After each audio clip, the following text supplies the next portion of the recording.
بسم اللہ الرحمن الرحیم۔ آج میں آپ سے جس ٹاپک پہ بات کروں گا وہ ہے کہ کورونا وائرس کے مریضوں میں اکثر سونگھنے اور چکھنے کی صلاحیت چلی جاتی ہے۔ اب یہ دیکھنا ہے کہ کورونا وائرس کے مریضوں میں یہ سونگھنے اور چکھنے کی صلاحیت کیوں چلی جاتی ہے، اور دوسرا یہ کہ آیا ان کو اپنا یہ علاج کرانا چاہیے یا نہیں کرانا چاہیے، اور اگر جن مریضوں کو یہ علاج ضروری ہے اور ان کو کرانا چاہیے تو اس کا علاج کیا ہے اور کیسے علاج کیا جا سکتا ہے۔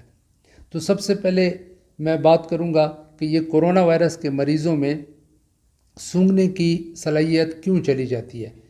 تو کورونا وائرس کا جو انفیکشن ہے وہ جس وائرس سے ہوتا ہے وہ ہمارے جو سیلز ہیں جب ان پہ حملہ آور ہوتا ہے اور ان پہ اٹیک کرتا ہے تو سیل کے ارد گرد ایک خاص قسم کی پروٹینز ہوتی ہیں، انہیں ریسیپٹرز کہتے ہیں۔ ان ریسیپٹرز کے ساتھ اس وائرس نے اٹیچ ہونا ہوتا ہے، اور اٹیچ ہونے کے بعد یہ سیلز کے اندر داخل ہو سکتا ہے اور بیماری پھیلا سکتا ہے یا بیماری کاز کر سکتا ہے۔ تو جب تک یہ ان ریسیپٹرز کے ساتھ اٹیچ نہیں ہوگا سیلز کے اندر نہیں جا سکے گا اور بیماری نہیں پھیلا سکے گا۔ اور ان ریسیپٹرز کو جو سیلز کے ارد گرد اوپر ہوتے ہیں ان کو ACE2 ریسیپٹرز کہتے ہیں، اینجیوٹینسن کنورٹنگ انزائم 2 ریسیپٹرز۔ ابھی یہ ریسیپٹرز جو ہیں ACE2 ریسیپٹرز، یہ ہمارے باقی باڈی کے سیلز کے نسبت پھیپھڑوں میں، سانس کی نالی میں اور خاص کر یہ ناک میں زیادہ ہوتے ہیں۔ تو اس لیے اس کورونا وائرس کا حملہ بھی یہاں ناک کے ایریا میں زیادہ ہوتا ہے۔ اب اگلی بات جو سمجھنے والی ہے کہ سونگھنے کی صلاحیت کیوں جاتی ہے، تو یہ ناک میں ایک خاص قسم کی نس ہوتی ہے، نرو ہوتی ہے، جس کا کنیکشن برین کے ساتھ ہوتا ہے، دماغ کے ساتھ ہوتا ہے، اور وہ ہمیں یہ سونگھنے کی صلاحیت دیتا ہے، اسے کہتے ہیں اولفیکٹری نرو۔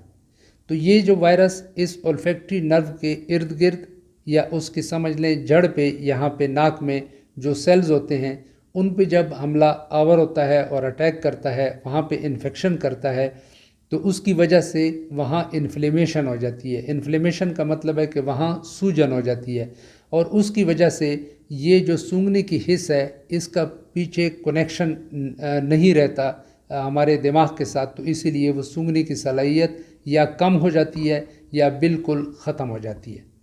تو یہ تو تھا کہ کورونا وائرس کے مریضوں میں سونگھنے کی صلاحیت کیوں جاتی ہے اور کیسے چلی جاتی ہے۔ اب بہت سارے جو اس کے بارے میں تجربات ہوئے ہیں، ہمیں کیسے پتہ چلا کہ سونگھنے کی صلاحیت زیادہ تر مریضوں میں کورونا وائرس کی چلی جاتی ہے۔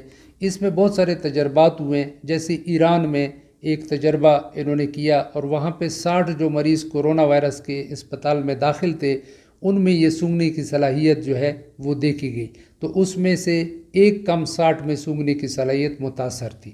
اسی طرح اٹلی میں 202 مریضوں پہ انہوں نے تجربہ کیا اور ان کی سونگھنے کی صلاحیت دیکھی گئی، تو اس میں سے 64% یعنی 64% جو لوگ تھے، ہر 100 میں سے 64 لوگوں میں کورونا وائرس کے جو مریض تھے ان میں سونگھنے کی صلاحیت متاثر تھی۔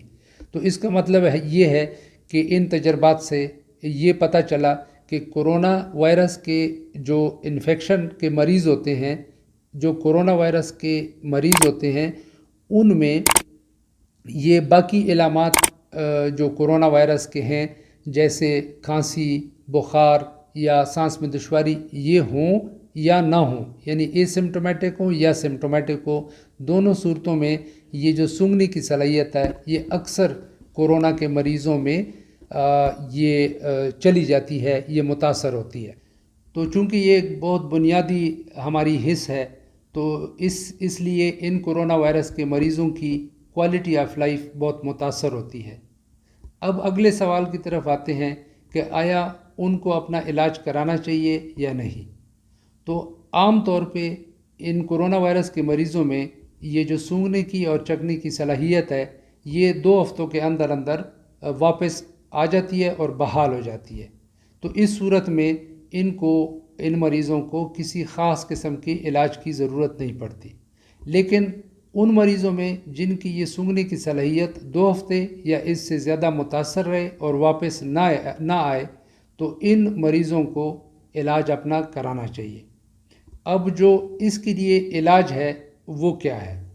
تو وہ علاج جو اس میں ان مریضوں میں تاکہ سونگھنے کی صلاحیت واپس آئے اس کو کہتے ہیں اولفیکٹری ٹریننگ۔ اولفیکٹری نس ہوتی ہے، نرو ہوتی ہے جو ناک میں ہوتی ہے، جو ہمیں سونگھنے میں مدد دیتی ہے، اس لیے اس کو اولفیکٹری ٹریننگ کہتے ہیں۔ اچھا، اس اولفیکٹری ٹریننگ میں کیا کیا جاتا ہے؟ تو اس میں اصل میں سونگھنے کی پریکٹس کی جاتی ہے، اور وہ سونگھنے کے لیے مختلف قسم کے آئل استعمال ہوتے ہیں، اور 4 قسم کے آئل ریکمینڈ کیے جاتے ہیں: لیمو، گلاب، سفیدہ اور لونگ کا تیل۔ اب اس کا طریقہ کار کیا ہوگا، کیسے اس کی سونگھنے کی پریکٹس کی جائے؟ 4 اس کے لیے چھوٹے بوتلیں سمجھ لیں، جار سمجھ لیں، اور جن کو مرتبان کہتے ہیں، وہ اس میں اس تیل کو ڈالا جائے تو یہ 4 بوتلیں ہو جائیں گی جس میں یہ مختلف قسم کے تیل الگ الگ ڈال دیں۔ اب روزانہ سونگھنے کی جو پریکٹس کا طریقہ کار ہے وہ اور اولفیکٹری ٹریننگ کا جو طریقہ کار ہے وہ یہ ہے کہ ہر ایک بوتل لے کے صبح اور شام 20 سیکنڈ تک ناک کے قریب لا کے آرام سے اس کو سونگھنا ہے، اندر کی طرف سانس لینا ہے۔ تو اس کے بعد دوسری بوتل ناک کے قریب لا کے 20 سیکنڈ تک سانس لینا ہے۔ اسی طرح تیسری اور چوتھی بوتل یعنی جار وہ مرتبان جو ہے جس میں آئل ہوگا، یہ 4 مختلف قسم کے آئل، ان کو سونگھنے کی پریکٹس کورونا وائرس کے مریض کو کرنی ہوگی۔ اب یہ کتنے عرصے تک یہ صبح و شام 20 سیکنڈ تک ان کو سونگھنا ہے؟ یہ 3 مہینے تک ریکمینڈ کیا جاتا ہے کہ 3 مہینے تک یہ عمل اور طریقہ کار جو ہے اس کو جاری رکھا جائے، اور اگر 3 مہینے میں بھی یہ سونگھنے کی صلاحیت واپس نہ آئے جن لوگوں میں، تو وہ زیادہ عرصے تک بھی اس کو جاری رکھ سکتے ہیں۔ تو عام طور پہ یہ جو طریقہ کار ہے جس کو اولفیکٹری ٹریننگ کہتے ہیں، اس سے کورونا وائرس کے مریضوں میں سونگھنے کی جو صلاحیت ہے وہ واپس آ جاتی ہے۔ امید ہے کہ یہ معلومات آپ کے لیے فائدہ مند ثابت ہوں گی۔ اللہ آپ کو صحت مند زندگی گزارنے کی توفیق عطا فرمائے، آمین۔ السلام علیکم۔